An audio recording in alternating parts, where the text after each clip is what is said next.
Olá galera do canal EBD Núcleo, estamos de volta para mais uma lição, para mais uma videoaula. Estamos aqui mais uma vez para estarmos expondo a palavra do Senhor nesta oportunidade, nesse primeiro trimestre do ano de 2020. Queremos desde já agradecer a você que tem curtido, compartilhado e comentado todos os nossos vídeos. Que Deus possa abençoar a vida de todos vocês. E também queremos fazer menção de todos os nossos inscritos, sim, esses que têm curtido, compartilhado e comentado. Queremos agradecer a vocês de todo o nosso coração, que Deus possa abençoá-los. Nesta feita aqui também queremos fazer menção de todos os nossos patrocinadores, entre eles Chiquinho Sorvetes, que fica aqui na Cidade Nova 8, próximo ao Complexo do 8. Lá você encontra os melhores sorvetes que há em nossa região.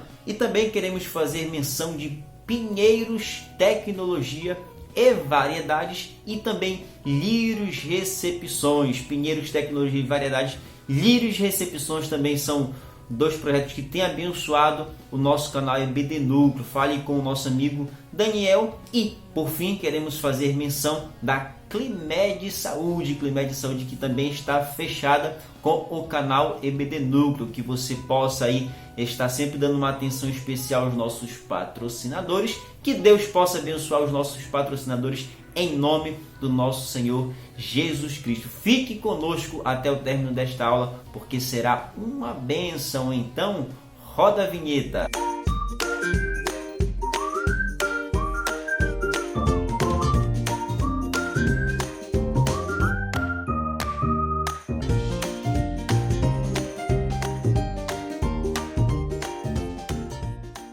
Então vamos lá para a lição de número 10, com o tema Aspectos da Obra Redentora de Jesus Cristo. O texto do dia se encontra lá em Tito, capítulo de número 3, versículo 7, que diz o seguinte: para que, sendo justificados pela sua graça, sejamos feitos herdeiros, segundo a esperança da vida eterna. A síntese da nossa lição diz assim: fomos justificados por Deus para nunca mais sermos tratados como rebeldes ou desobedientes. Nossa salvação dá-nos o privilégio de sermos reconhecidos como filhos amados do Pai. O texto bíblico da lição de hoje encontra-se lá em Gálatas, capítulo de número 2, do versículo 16 até o versículo 21. Você que conhece a Bíblia Sagrada sabe que esta seção bíblica vai tratar a respeito da justificação pela fé em Jesus Cristo. Aliás, já como uma introdução para que possamos ter uma ideia do que será tratado nesta lição, aqui nós estaremos tratando três pontos primordiais, três pontos importantes. O primeiro ponto é justamente a justificação, que é o nosso texto bíblico. O segundo ponto é a questão da adoção. E o terceiro ponto que nós estaremos tratando é a questão da perseverança. O que eu quero deixar aqui de antemão para você é o seguinte, que essa lição ela está intimamente ligada com as duas lições anteriores deste trimestre que se encontra aqui em nosso canal. Na verdade, nós vamos estar dando uma continuidade do que foi tratado na lição passada. Hoje nós vamos estar falando sobre a justificação, sobre a adoção e também sobre a perseverança dos fiéis de Deus. Então, peço que você fique conosco até o término deste vídeo, porque será uma bênção. Primeiro tópico, a justificação. Bom, a primeira pergunta que surge é a seguinte: afinal, o que é justificação? Segundo o teólogo pentecostal Mael Pelman, ele vai dizer que o termo justificação é um termo que está contido no mundo jurídico e que significa a quitação da dívida e a declaração de justo são emitidas para determinada pessoa. Bom, e diferentemente do que se pensa, a doutrina da justificação ela não está contida tão somente no Novo Testamento. Pelo contrário, ela também está no Antigo Testamento. Aqui, em referência ao Antigo Testamento, quero deixar dois versículos. O primeiro versículo está em Êxodo, capítulo 23, versículo 7, e Deuteronômio, capítulo 25, versículo 1. Quando nós entramos no Novo Testamento, existem muitos versículos que tratam a respeito da justificação. mas por hora, somente para nos dar ideia a respeito disso no que nós estamos falando, eu quero aqui deixar Romanos capítulo 3, versículo 20, o apóstolo Paulo escreve o seguinte, Romanos capítulo 3, versículo 20, por isso, nenhuma carne será justificada diante dele pelas obras da lei, porque pela lei vem o conhecimento do pecado. Então aqui você já vê o primeiro ponto, que a justificação, a doutrina da justificação está tanto no Antigo Testamento quanto no Novo Testamento. Outro ponto importante que nós temos que ter uma atenção especial é que justificação é diferente de perdão. O nosso comentarista, o pastor Tiago Brasil, ele vai dizer o seguinte, enquanto que o perdão é declarar que o culpado não tem mais de pagar a dívida por seus atos, a justificação muda, inclusive, o status do indivíduo. Aliás, é por isso que alguns chegam até mesmo a afirmar que a justificação é uma obra até mesmo mais profunda do que a questão do perdão, porque além da justificação ela nos perdoar e dizer que nós não temos mais o que pagar com as nossas dívidas, os nossos atos, a justificação ela também muda o nosso status diante de Deus, porque graças à justificação nós não somos mais considerados condenados, mas sim nós fomos considerados perdoados pelo Senhor, e é por isso que nós dizemos que nós fomos justificados, fomos perdoados por Deus. O segundo subtópico aqui vai tratar a respeito da certeza da justificação.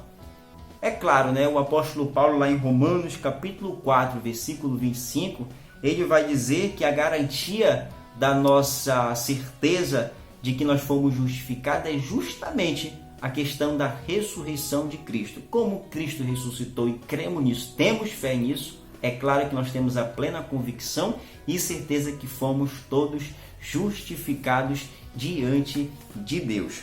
E o terceiro subtópico vai tratar a respeito da operação da justificação em nós. Aqui cabem algumas perguntas que nós poderíamos fazer a nós mesmos. Primeira pergunta, como é que a justificação opera em nós? Segunda pergunta, qual a causa da justificação? Terceira pergunta, qual a nossa participação quanto à maravilhosa bênção da justificação? Para responder a esses três questionamentos, eu quero aqui abordar dois pontos importantíssimos para que possamos ter uma ideia um pouco mais profunda a respeito da justificação. O primeiro ponto é que a justificação tem origem na livre graça de Deus. Isso mesmo, nós não fomos justificados pelas nossas obras, nós fomos justificados pela graça de Deus, pela graça salvadora de Deus, pela graça livre que Deus tem nos dado de nós servirmos a Ele.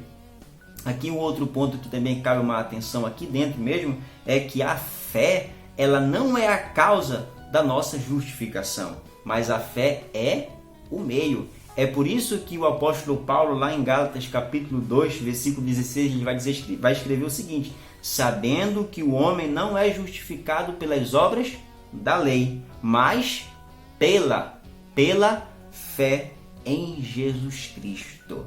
O outro ponto que eu quero abordar é o seguinte, que a justificação não é por causa das nossas obras. Evidente, já falei isso aqui nesse primeiro ponto. A justificação, ela não é por causa das nossas boas obras. Não há obra da lei, não há mérito capaz de garantir a nossa salvação, senão a única e maravilhosa graça de Deus. Então, essa é a justificação. Um outro ponto que nós não podemos deixar de abordar a respeito da justificação é o seguinte, que a justificação, ela não é um processo, a justificação, ela é um ato. Isto é, diferentemente da santificação, a qual além de ser uma santificação inicial que acontece conosco, há também uma santificação contínua. Há uma santificação que eu e você temos que buscar diariamente. Mas a justificação não. A justificação é um ato que acontece na vida do pecador quando ele aceita os sacrifícios de Cristo na cruz do Calvário. Quando ele aceita Cristo, então essa pessoa se torna justificada. Não pesa mais sobre ele o peso da culpa, porque ele se tornou justificado, se tornou justo diante de Deus. Ponto importante, justificação é um ato, não é um processo. Segundo tópico, a adoção. Bom, na Bíblia Sagrada está contido muitas imagens a respeito da questão de como Deus se apresenta com amor e com cuidado para com a humanidade. Entre muitas imagens que se destacam, quero aqui fazer a menção da imagem do pastor e das ovelhas, corriqueira na Bíblia Sagrada. Outra imagem é do agricultor e da sua vinha. Uma outra imagem é do rei e seus súditos, e também do empregador e os seus empregados. Só que existe na Bíblia Sagrada uma outra metáfora que caracteriza com mais relevância ainda esse amor e esse cuidado de Deus para com a humanidade, que é justamente a imagem da adoção, isto é, da relação de pai para filho, isto é, Deus como pai e a humanidade, eu e você, como filhos. Essa questão da filiação de Deus como pai e nós como filhos é a imagem que mais se destaca na Bíblia Sagrada, sobretudo nos escritos do apóstolo Paulo. E aqui é interessante também nós percebermos o seguinte, que dependendo do autor que vai escrever a respeito da adoção, é interessante nós percebermos que a sua perspectiva a respeito de nós nos tornarmos filhos de Deus muda um pouco, mas é interessante que tudo isso corrobora para que possamos entender o amor e o cuidado de Deus para conosco. Aqui, primeiramente, quero fazer a menção do apóstolo Paulo. O apóstolo Paulo, lá em Romanos capítulo 8, versículo 14, vai dizer que aqueles que são guiados pelo Espírito de Deus são filhos de Deus. E justamente aqueles que são filhos de Deus são guiados pelo Espírito de Deus. Primeiro aspecto. O segundo aspecto é a respeito dos escritos do apóstolo João. O apóstolo João, em 1 João capítulo 3, versículo 2, vai trazer o aspecto da nossa filiação com relação ao conhecimento que nós possuímos de Deus. O terceiro versículo se encontra em 1 João capítulo 3, do versículo 8 até o versículo 10, em que o apóstolo João vai trazer a questão da nossa filiação no aspecto de uma vida sem pecados. Isto é, uma vida de uma pessoa que não tem pecados, uma vida que não está debaixo de pecados, mas vive de acordo com Deus, é também considerada um filho de Deus. Mais interessante ainda é que desses três versículos a qual eu fiz a menção, é interessante nós vermos que, de maneira geral, Deus ele pretende abranger o máximo de pessoas da humanidade. E aqui, é claro que nós já estamos fazendo um apontamento do que nós falamos na lição passada, a respeito da expiação ilimitada de que Cristo morreu por toda a humanidade. Todos aqueles que o aceitam receberão a salvação, isto é, todos aqueles que o aceitam se tornarão filhos dele. A expiação ilimitada. Um outro ponto importante que nós não podemos deixar de fazer menção é o seguinte: a Bíblia Sagrada vai dizer que todo aquele que é filho, ele também é herdeiro do Pai. Isso se encontra lá em Gálatas, capítulo de número 4, versículo de número 7, que diz o seguinte: de sorte que já não és escravos, porém filho, e você sendo filho, também é herdeiro de Deus. Inclusive o próprio apóstolo Paulo em Romanos capítulo 8 também vai tratar-nos nós que como filhos nós também somos herdeiros de Deus e co-herdeiros com Cristo. O terceiro subtópico vai tratar sobre os efeitos práticos da adoção / filiação. O primeiro ponto que quero aqui fazer menção é da questão de que o Espírito Santo testemunha que somos filhos de Deus. Isso mesmo. O Espírito Santo nos dá a plena convicção, a plena certeza de que nós somos filhos de Deus. O segundo ponto é de que quando nós somos filhos, nós temos uma completa libertação do medo. O apóstolo Paulo diz isso em Romanos capítulo 8, versículo 15, onde ele escreve o seguinte: porque não recebestes o espírito de escravidão, para outra vez estardes em temor, mas recebestes o espírito de adoção de filhos. O terceiro ponto que nós não podemos deixar de mencionar, que é, por sinal, um ponto que já falamos, é o terceiro: feitos herdeiros e co-herdeiros com Cristo. Já falei que o apóstolo Paulo fala isso em Gálatas e também no livro aos Romanos. Então, esses são aqui 3 efeitos práticos da nossa adoção, da nossa filiação diante de Deus. Terceiro tópico: a perseverança. Bom, o que nós queremos deixar claro de antemão é o seguinte: bem como nós falamos na lição passada, quando nós tratamos a respeito da eleição, aqui nesse terceiro tópico a respeito da perseverança, também nós vamos dizer a mesma coisa. Não é aqui, nesta videoaula, que nós estaremos esgotando todos os argumentos, não é aqui que nós estaremos esgotando tudo o que se tem de conhecimento a respeito dessa doutrina tão importante que muitas vezes causa muitos conflitos. Mas, na verdade, o que nós queremos aqui é dar uma ideia, é clarificar aquilo que nós, como pentecostais, acreditamos. Por exemplo, perguntas como: que segurança temos com relação à nossa salvação? Segunda pergunta: é possível perder a salvação? Terceiro: alguém que já usufruiu de todos os benefícios de um novo nascimento, regeneração, pode cair da graça? São três perguntas que aqui eu quero deixar alguns versículos para a sua meditação própria, para você entender que sim, a salvação ela pode ser perdida.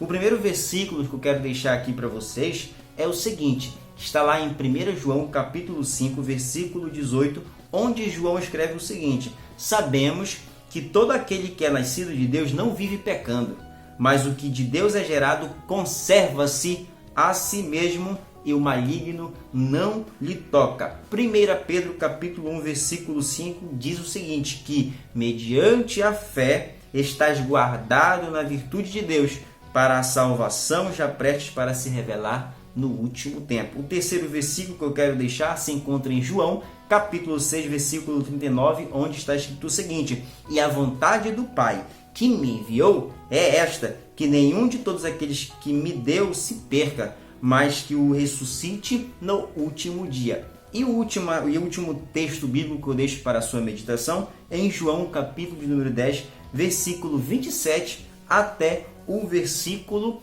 30. Que na verdade você tem que ver nessas quatro referências bíblicas a qual eu dei para você, é que esses textos nos deixam bastante claro que eu e você devemos cultivar a segurança em Cristo Jesus. Isto é, devemos cultivar a nossa salvação em Cristo Jesus. Isto é, a responsabilidade humana, a responsabilidade que recai sobre as nossas vidas no que tange a nossa salvação e no que tange a manutenção da nossa salvação eterna diante de Deus. É por isso que o pastor Tiago Brasil vai dizer o seguinte: a salvação não é um cárcere do qual não temos a opção de sair. Bom, para dar mais robustez ao que nós estamos falando, a própria Bíblia Sagrada nos informa a respeito, nos exorta a respeito do perigo de nós apostatarmos da nossa fé. Um texto clássico que trata a respeito disso se encontra lá em Hebreus capítulo 6, do versículo 4 até o versículo 6 e também no capítulo 10, do versículo 26 ao versículo 31, que trata a respeito da apostasia. Mais um versículo que vai nos dar uma resposta plausível a estes questionamentos iniciais. Bom, ainda para dar mais força ao que nós estamos falando, lá em Ezequiel, ainda que esteja no Antigo Testamento, Ezequiel capítulo 33, do versículo 11 ao versículo 16, é um outro texto que trata a respeito disso. Aqui eu quero fazer menção do versículo 13, que diz o seguinte: quando eu disser ao justo que certamente viverá, e ele, confiando na sua justiça, praticar a iniquidade, não me virão à memória todas as suas justiças, mas na sua iniquidade que pratica, ele morrerá. Aqui nesse texto bíblico de Ezequiel capítulo 33, está claro que sim, nós podemos perder a nossa salvação se nós não vigiarmos, se nós não lutarmos, se nós não a conservarmos em Cristo. Para dar mais ênfase aí no que nós estamos falando, queremos também fazer menção de textos como Gálatas capítulo 5, versículo 4, 1 Timóteo capítulo 4, versículo 1, 2 Pedro capítulo 1, versículo 10, capítulo 3, versículo 17 e Apocalipse capítulo 2, versículo 4 e o versículo 5. Olha o monte de referência que nós demos para dar a plena convicção de que, infelizmente, a salvação pode sim ser perdida. Por isso, a afirmação de que salvo salvo para sempre, não é verdade. De acordo com a nossa teologia, a teologia pentecostal, a qual acreditamos, a qual nós estamos dando base bíblica, sim, é uma frase que ela não é verdadeira. Ser salvo é estar em contínuo relacionamento com Cristo e, por isso, um coração regularmente propenso ao quebrantamento. Bom, para finalizar essa ideia a respeito da perseverança, eu quero aqui deixar um texto bíblico que está em Filipenses capítulo 2, versículo 12, em que o apóstolo Paulo vai dizer que nós devemos desenvolver a nossa salvação com temor e tremor. Na verdade, isso se resume ao que nós podemos chamar de disciplina espiritual, oração, jejum, consagração, leitura da palavra de Deus, disciplina espiritual, perseverarmos na salvação que Cristo nos deu de graça. Bom, para concluir a nossa lição, hoje aqui nessa lição falamos a respeito da justificação, falamos a respeito da adoção e também falamos a respeito da perseverança. O que é importante nós destacarmos é o seguinte, que na regeneração, a qual tratamos na lição passada, da justificação e da adoção, são 3 obras que acontecem simultâneas na nossa vida.